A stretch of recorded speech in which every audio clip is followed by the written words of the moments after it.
हरी भरी वादियों और लहलहाते खेतों के बीच बसा था एक खूबसूरत गांव आनंदपुर। यहाँ सुबह पक्षियों की मधुर चहचहाहट से होती थी और शाम बच्चों की हंसी से गूंज उठती थी। गांव के लोग मेहनती, ईमानदार और एक दूसरे का सुख दुख बांटने वाले थे। इस शांत गांव में हर दिन एक नई कहानी जन्म लेती थी। उस गांव में मोहन नाम का एक गरीब चरवाहा रहता था, लेकिन वह बहुत ईमानदार था। उसके पास कुछ भेड़ें थीं। वह अपनी भेड़ों से बहुत प्यार करता था। दूसरी ओर उसी गांव में धनराज नाम का एक बहुत अमीर लेकिन घमंडी सेठ रहता था। उसकी नजर मोहन की भेड़ों पर ही रहती थी।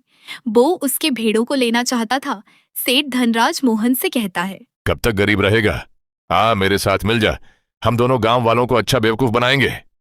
मोहन कहता है, मेरी भेड़ें ही मेरा परिवार है, मैं मेहनत करके ही अपना पेट पालूंगा। धूर्त सेठ हंसते हुए, ईमानदारी से कोई अमीर नहीं बनता, पैसा तो चालाकी से कमाया जाता है।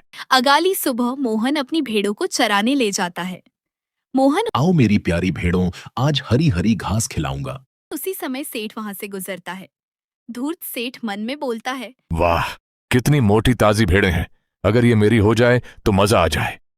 अगले दिन सेठ मोहन के पास जाता है और कहता है, मोहन, मुझे तुम्हारी सबसे अच्छी भेड़ पसंद है, मैं उसके बदले तुम्हें एक पुरानी बकरी दे देता हूँ।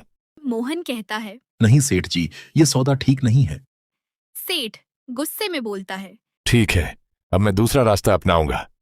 अगले दिन रात को सेठ अपने नौकर से बात करता है। आज रात चुपके से मोहन की सबसे अच्छी भेड़ उठा लाना। नौकर कहता है, मालिक, यह चोरी है। सेठ बोला। जो कह रहा हूँ वही करो। रात में नौकर भेड़ चुराने जाता है, लेकिन एक कुत्ता जोर जोर से भौंकने लगता है। मोहन कहता है, कौन है वहां पर? नौकर डर कर भाग जाता है। अगले दिन गांव वाले इकट्ठा होते हैं। सच सच बताओ, रात को कौन आया था? डर के मारे नौकर सच बोल देता है। मालिक ने ही मुझे भेड़ चुराने भेजा था। गांव वाले हैरान रह जाते हैं।